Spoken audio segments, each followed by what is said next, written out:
Shalom, apa kabar saudara-saudariku sekalian dimanapun berada pada saat ini? Sukacita besar bagi kita karena pada hari ini kita masih dipertemukan untuk bersekutu bersama mendengarkan firman Tuhan. Sekaligus kita akan merayakan hari Kamis Putih. Untuk firman yang akan kita dengarkan, mari kita berdoa. Hormat, puji, dan kemuliaan kami naikkan ke hadirat-Mu ya Tuhan, atas kasih dan kebaikan-Mu yang senantiasa menyertai kehidupan kami. Sekarang kami rindu untuk mendengarkan firman-Mu. Kami mohon Tuhan memberkati, Tuhan mengajari, dan Tuhan memenuhi hati kami dengan Roh Kudus-Mu. Di dalam nama Yesus kami berdoa. Amin.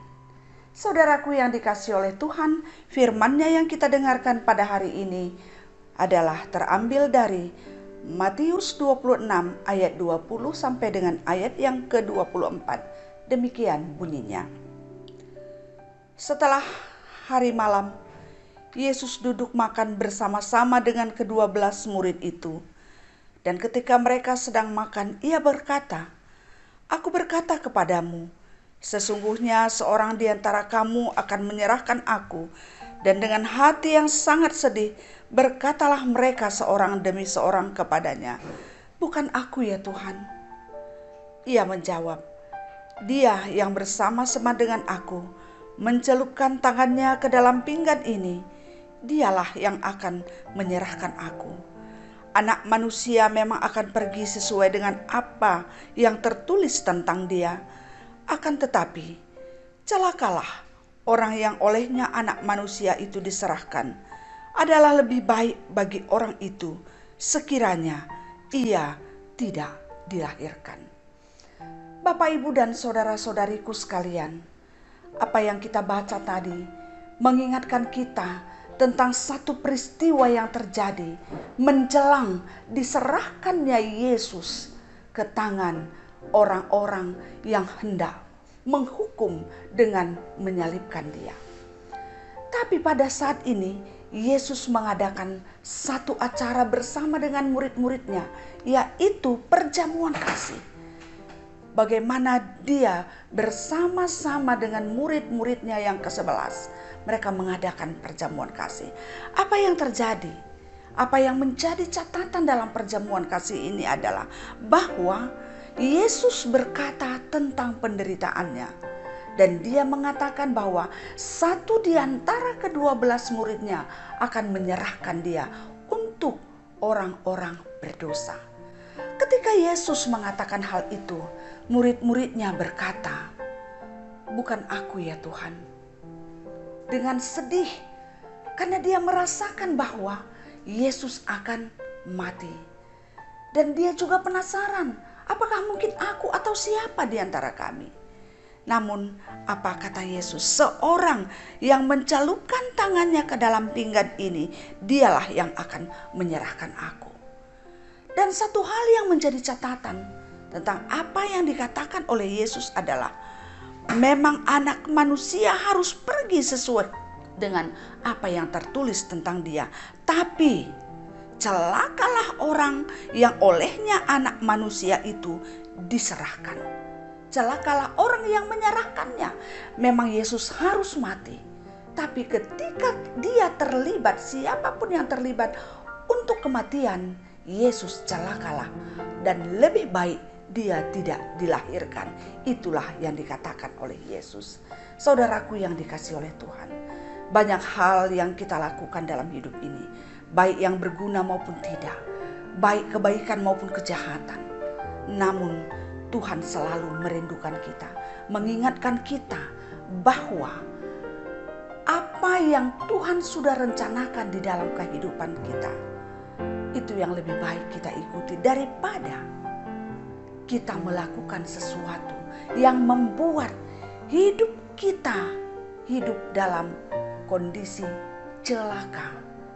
Dalam arti, kalau kita hidup dengan cara yang seperti itu, maka lebih baik kita tidak dilahirkan. Saudaraku yang dikasihi oleh Tuhan, hari ini kita peringati hari Kamis Putih. Apa artinya? apa yang terjadi pada hari Kamis Putih itu. Pada hari Kamis Putih, di sini terjadi perjamuan kudus yang dilakukan oleh Yesus dengan memberikan dagingnya untuk dipecah-pecah dan dilambangkan dengan roti dan memberikan darahnya untuk menebus dosa manusia, darahnya yang tertumpah. Dan juga apa yang terjadi pada hari Kamis Putih, ada pembasuhan kaki. Dan Yesus juga berdoa di Taman Getsemani. Itu yang dilakukan oleh Yesus. Dan yang terjadi juga adalah ketika Judas mengkhianati Yesus. Yudas mengkhianati Yesus dan Petrus memotong kuping Maltus. 5 hal ini yang terjadi, dan 5 hal ini kita peringati pada saat atau pada hari Kamis Putih. Melalui kelima hal ini, apa yang penting bagi kita? Yesus datang ke dunia ini sebagai pelayan. Dia sebagai pelayan untuk menyelamatkan. Dengan rendah hati dia lakukan tugas pelayanannya. Dan juga dia berdoa dengan mengungkapkan penuh dengan kasih, mengasihi setiap orang dalam rangka menyelamatkan orang-orang berdosa.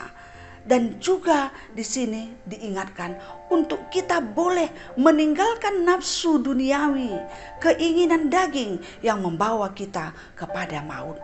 Saudaraku yang dikasihi oleh Tuhan, pelayanan Yesus yang dilakukannya pada hari Kamis Putih mengingatkan kita supaya dalam hidup kita boleh melayani, hidup dengan rendah hati, hidup dalam kebersamaan, dan hidup dalam kesederhanaan. Karena begitu banyak orang yang membutuhkan, orang yang susah pada saat ini, maka kita bisa berbagi, hidup dalam kesederhanaan, sehingga sebagian dari apa yang kita punya kita bisa bagikan kepada orang yang ada di sekitar kita. Demikianlah firman Tuhan yang kita dengarkan pada hari ini. Kiranya setiap kita yang mendengarkan firman ini boleh merasakan dan menerima Yesus yang sudah melakukan banyak hal untuk kita teladani, dan kita akan menjadi pengikut Yesus yang setia.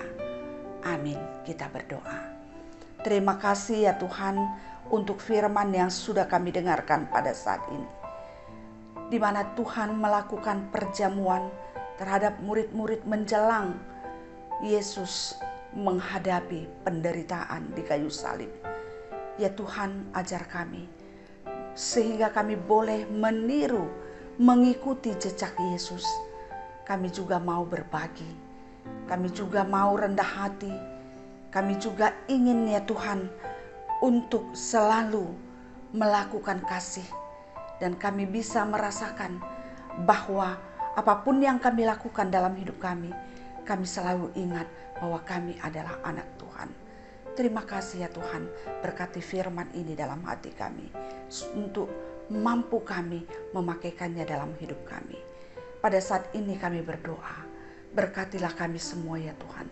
Jadikanlah keluarga-keluarga kami menjadi keluarga yang takut dan setia kepada Tuhan.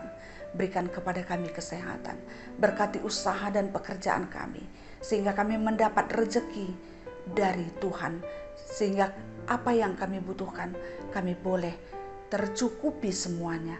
Dan juga kami berdoa, berikanlah yang menyenangkan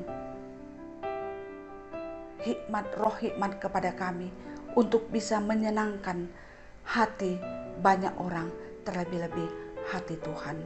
Terima kasih ya Tuhan. Kami teringat akan saudara-saudari kekasih kami yang pada saat ini menderita sakit, yaitu Bapak Artania Pelawi, Erlinda Wati Brutarigan, Mula Bru Surbakti, dan juga Nande Noel yang pada saat ini terbaring di rumah sakit karena terpapar virus corona. Tuhan berkatilah semua orang yang kami sebutkan namanya. Tuhan menjamah, Tuhan melawat, Tuhan menyentuh tubuhnya, Tuhan berkata kepadanya, sehingga saudara kami Bapak Artania boleh sembuh dari stroke-nya. Erlinda Wati Brutarigan boleh juga sembuh dari stroke-nya. dan juga mula berusur bakti mendapatkan kesehatan, dan juga Bibi Nandenuel bisa hilang virus corona yang ada di dalam tubuhnya. Tuhan kasih kami mengasihi mereka semua, dan kami percaya Tuhan juga mengasihi mereka. Oleh karena itu ya Tuhan, sembuhkan mereka. Dan juga kami berdoa pada saat ini untuk semua anak-anak kami, berkati mereka dan masa depannya. Dan juga berkati orang-orang tua kami yang sudah lanjut usia, biarlah mereka juga boleh menikmati masa tuanya dengan penuh sukacita, kesehatan yang datangnya dari Tuhan. Terima kasih ya Tuhan, inilah harapan dan doa kami. Dan kami mohonkan juga Engkau mengampuni kami dari segala dosa dan kesalahan kami, sehingga kami layak untuk memohon dan mendapatkan apa yang kami mohonkan kepada Tuhan. Di dalam nama Yesus kami berdoa dan bersyukur. Amin. Demikianlah firman Tuhan yang kita dengarkan pada hari ini. Oleh karena itu, damai sejahtera yang datangnya dari Tuhan, yang melampaui segala akal dan pikiran kamu, akan menyertai kamu dari sekarang sampai selama-lamanya. Amin. Salam sehat, selamat merayakan Hari Kamis Putih. Tuhan memberkati kita semua. Terima kasih.